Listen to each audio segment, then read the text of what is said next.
Na dia tsy fotoan-dehibe aza ny andron'ny 12 oktobra 2024 dia voasoratra ao anatin'ny tantaran'ny fikambanana apokalipsy eto Madagasikara ho sabata mirakitra trangan-javatra lehibe sy zava-tsoa. Sabata voasoratana manokana indray ao anatin'ny rakitra firaketana ny tantaran'ny fikambanana apokalipsy eto Madagasikara izay tarehin'ny Ray aman-dreny Pasteur Mayola Mivady izay Flo iraisam-pirenena mpanorona ny apokalipsy. Nisy tokoa mantsy ny trangan-javatra tsy ho hay adinoin'ny mpino rehetra tamin'ity fotoana ity. Zavatra telo no ndeha asongadintsika eto. Teo ny fitsofan-drano ireo Ray aman-dreny mihoatra ny 70 taona ka isan'ny firarian-tsoa natao nio fatraran'izy ireo ny taona 2024 taona araka ny faminaniana nambaran'ny Pasteur Mayola. Ary dia samy atratranyizay 2013 avokotsika rehetra. Amen. Mahaizay Jesu. Faharoa nanaraka izany ny fandraisana vahiny nanehoana ny fahaizan'ny malagasy mandray vahiny. Nisy roa ireo vahiny avy any Dilambato dia Andriamatoa Patrick Randrainirina avy any Chine izay soritana mazava fa niara-nisa lahy tamin'ny délégation notarian'ny Pasteur Mayola tamin'ny dian'izy ireo tany Chine nividy fitaovana sy ny fiarakodia Hummer.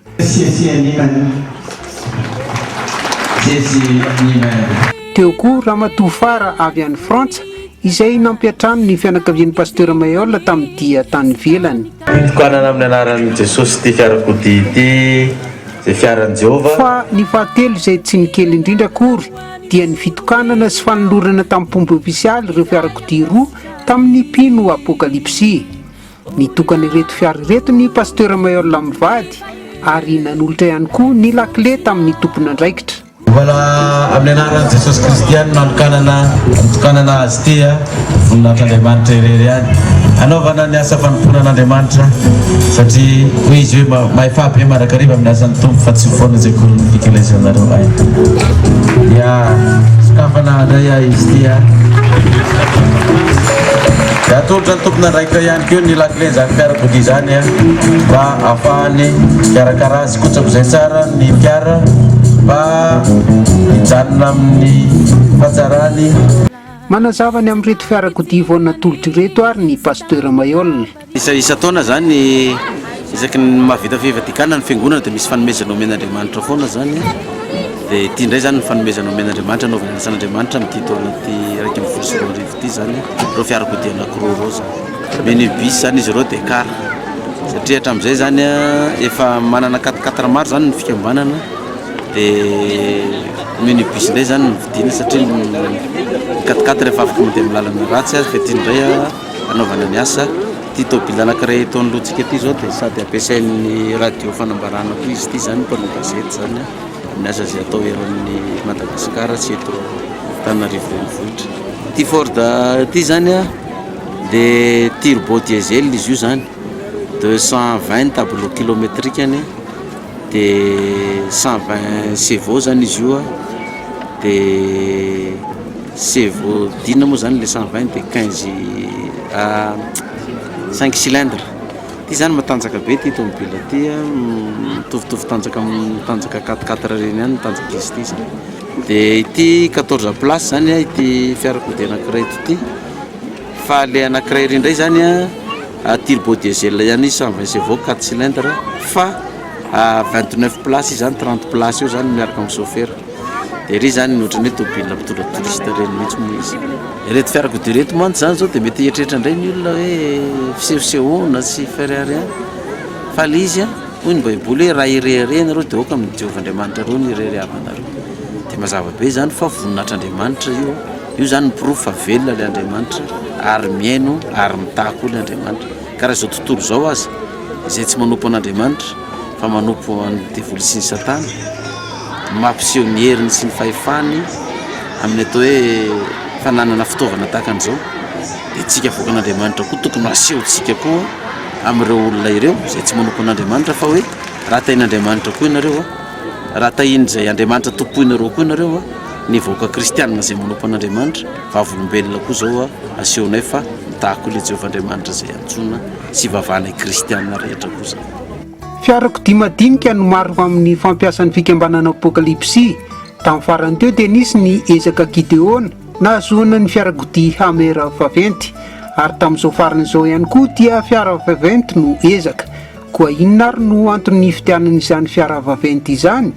Ny antony zany dia satria rehefa manao famaranana apokalipsiana amin'ny faritany reny dia hotely tsy maintsy manao fatobila foana zany ny fikambanana, satria tsy misy kara afaka mitondra an'ilay olona dia amin'ny famaranana. Dia zao zany manomboka efa misantana indray zany zao dia efa manomboka ho kara be daholo indray no vidiana zany manaraka mba ahafahana mitatitra ilay vahoaka zany rehefa manao tafika masina any amin'ny faritany reny zany. Maro ny mametra-panontaniana ny amin'ny fahazoan'ny fikambanana apokalipsia fiara izay isaika isa-taona no ahitana izany. Ahoana ary ny loharanom-bola nahazoana azy reto? Dia ny fahafolo-karena ihany hitan'ny fiangonana hoe io indray ilay fahafolo-karena zany fa mivaoka io zany ireo fiarakodia ireo zany marina tsara fa fiarakodia ny fikambanana daholo zany ireo, fa ireo manko mieritreritra hoe pasteur mayor daholo izy ireo fa ny fikambanana daholo ireo fiarakodia. Manamarika manokana ireto fiarakodia ireto ny hoe Apokalipsy 2013, voatonona matetika tamin'ny toriteny nataon'ny pasteur mayor teto ihany koa ny taona 2013. Inona ary no azo ambara?